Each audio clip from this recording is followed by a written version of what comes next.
LeVon Whittaker there out of Austin. We were talking during the break about your travels, and I'm sure last week was a nice reprieve for you because you were on the road for a really long time. Before we dive deep into the Texas Vanderbilt game and then what it means for the Longhorns moving forward, man, are you happy to finally sleep in your own bed for a week? Man, it's been nice to be at home and open the door with your own key and stuff. You ain't got no hotel key cards and all that stuff. So yeah, it's been nice, man. I can't, you take the little things for granted, like walking up the own staircase to your apartment and all that stuff. So Yep. yeah, it's nice, man. Yep, absolutely. He went to the Swamp, then he went to the Cotton Bowl for the Oklahoma game, then to Lexington, then to Starkville, then last week Texas played at home against Vanderbilt. Got a huge win there. I think it's a really important win, really, in my opinion, a win that will be a statement win if they are to make the college football playoff. What do you make of last week's victory and what it means for this team as they spring forward with a really tough schedule ahead?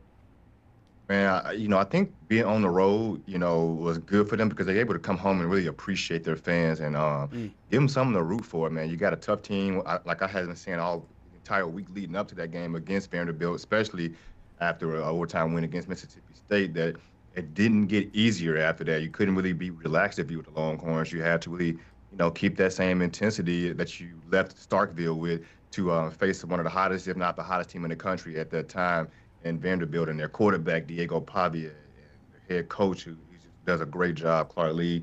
And, I think it was a good stepping stone for them, Yeah. especially considering you get to go on a bye week and now you got to go face Georgia, and they're in a tough spot right now because they got to go to Starkville and Yep. hear all those cowbells, and I'm still hearing them ringing in my ear 2 weeks later. So good luck to those guys. They go down to Starkville. Better them than me. Absolutely. For this team, of course, the talk and all the conversation entering the season all surrounded around the quarterback, and Arch obviously got the hype. Then I think he got beat up a little bit in the media overall as far as the overall production. And now I feel like he's rounding into form here. What do you make of what you've seen from him over those last few weeks? Not only getting the wins, but having the numbers and the performance to go with it. Yeah, you brought up my first point, which is going to be the numbers. 300 passing yards in the last 2 weeks, 300 plus passing yards. So, and not too much rushing. I mean, he may have the rushing attempts, but they're not putting them out there to really harm himself.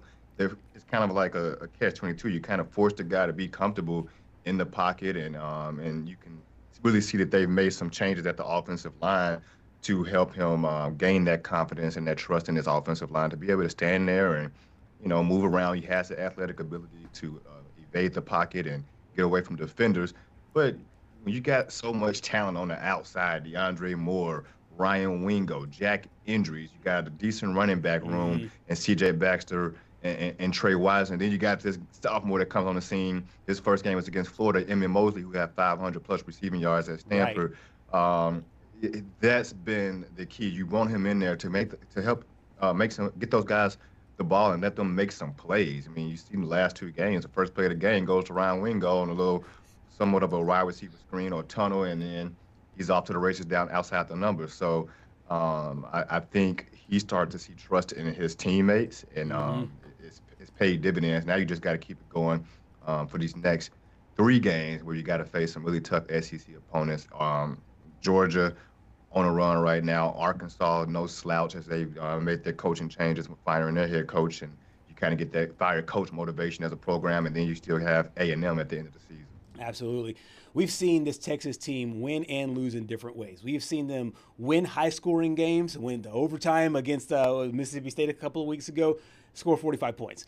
We've seen this team also score 16 points in overtime against Kentucky in a game there. It feels like a little bit like Dr. Jekyll, Mr. Hyde. However, they're on a 4-game winning streak. As you project these next 3 games, and as you mentioned, they're all really tough ones, what style of football should we expect as football fans going into those 3 games? And how, if they are to win them, how do you think Texas is able to come away with those W's?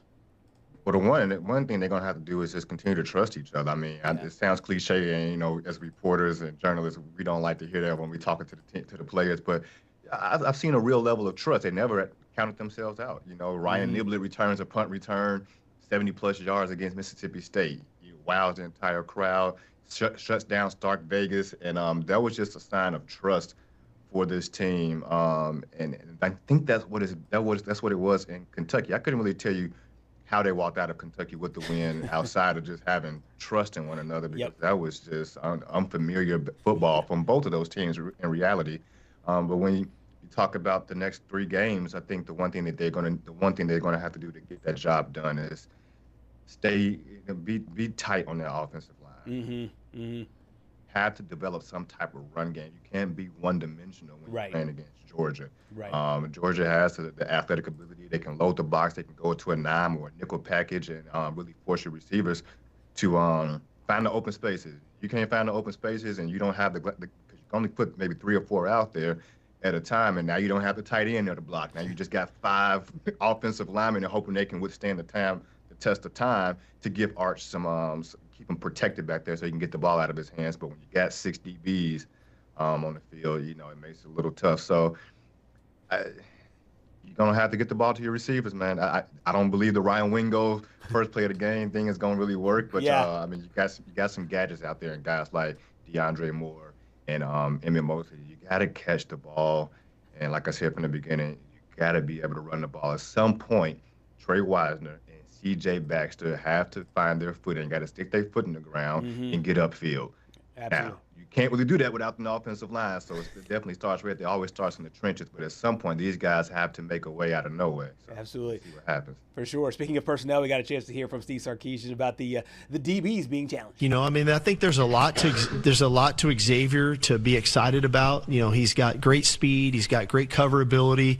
It's situational football that we need to continue to grow on. Same with Warren. I know he's trying to quick jam the tight end. It's 3rd and 10. He didn't really need to do it in that moment. And so those experiences are where the growth needs to come. But I think we're getting better. There's some other things that for some other players that we need to see more out of, and they're going to get challenged. But that's our job as coaches to do that. And so, but I do think we're making progress. And there's going to be plenty to learn from and grow from. I'm glad Jonah played the 7 or 8 snaps that he played in this game. Again, him just being out there playing, that's the best practice he can get, is actually getting in the game and having to communicate and do those things. And so, but we need to learn from it, and we need to get better from it. I think Texas is in a really unique situation, LeVon, going into these next few weeks, because Sark is always going to say the right thing. He's always going to say, hey, we want to go 1-0 and give all the typical coach speak. But as far as it relates to the playoffs, you could just make an argument the last 3 games of the regular season games are the 3 playoff games, are 3 huge playoff games. They're facing playoff-like competition against Georgia and Texas A&M, no offense to Arkansas. And if they win those games, they will get into the real thing. How do you think that coach handles this next month of football with his football team? Not what he tells us, because what he tells us is obviously just, cotton candy. What do you think he tells his football team as they move forward into this really incredible stretch? Hey, man, you got to roll with the punches. At the end of the day, I think that's what you got to tell these guys. Take what you're given. Make the most of the opportunity. And, hey, you got 2 home games on your side. There's a scenario where a 3-loss team can make it into the college football playoffs. You got to handle your business against one of these 2. And I think that's the reality that Sark is going to have to, let these guys know. Not everybody can go 3-0 or 2-0 against Arkansas and A&M the way they're playing right now, but I do think you have a defense to lean on. So you're going to see some low-scoring games. But I think you just got to let them, the reality is you need a win out of A&M or Georgia. And you get the advantage of having one of those at home, under the lights, on a Friday night, day after Thanksgiving. Eat too heavy on Thursday because you got a heck of a game on Friday. That's exactly right. The football team is not only the one playing